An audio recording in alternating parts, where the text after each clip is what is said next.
between United States and China is a valid question in hand. But let me first just raise a few points that are important for our understanding of what's going on. I think my colleagues were quite clear in terms of defining changes which are happening in international relations.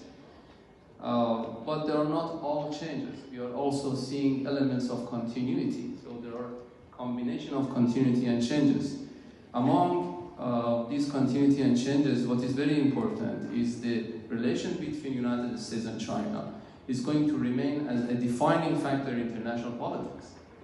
And this is very important that for everybody to understand that what is happening between United States and China and what is the equilibrium between these two powers is going also to define other factors in international politics. And this is why that everybody is so vigilant about Beijing and Washington, and everybody is just following very closely such initiatives or meetings which you also referred in Busan and other initiatives. What is happening in international politics, one thing is going to remain unchanged, and that is that the hegemony and the time of hegemony power is way gone. So United States either has understood up until now or soon will be understanding this very point that the time of hegemonic posture has gone, and more important, nobody can ignore China anymore. And this is a fact. It is not just a voice from global south or an alternative voice. This is what is happening on mainstream international politics. We are seeing changes, profound changes. There are at least two, if not few major projects which are happening. One major project is a United States project which is based on hegemony.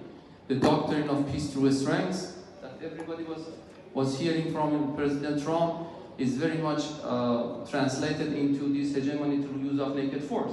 This is one project which is very much has implications for every single issue in international relations. What is happening right now in the Middle East, what is happening between Iran and the United States is very much could be understood in this framework. Also, there is another project which is a more of inclusive project, which is based on coupling, of trying to being more inclusive as the President Xi for major plans is just trying to advocate. To what extent it will be embraced by the other side of the Atlantic, I am not quite yet assured that they would understand the importance of these sort of initiatives. But what I am seeing, reading the 2017 United States National Security document during the first President Trump administration, in which President Trump administration, actually in 2017, if I'm not mistaken, just quote-unquote identified Russia and China as revisionist states, and which meaning more of confrontation rather than rapprochement. And on the other side, in Beijing, the tendency to prevent confrontation. So on the other side, there are those who are trying to contain China as soon as possible. Maybe tomorrow is too late from their point of view. And in Beijing, what we are seeing is this tendency of preventing this confrontation.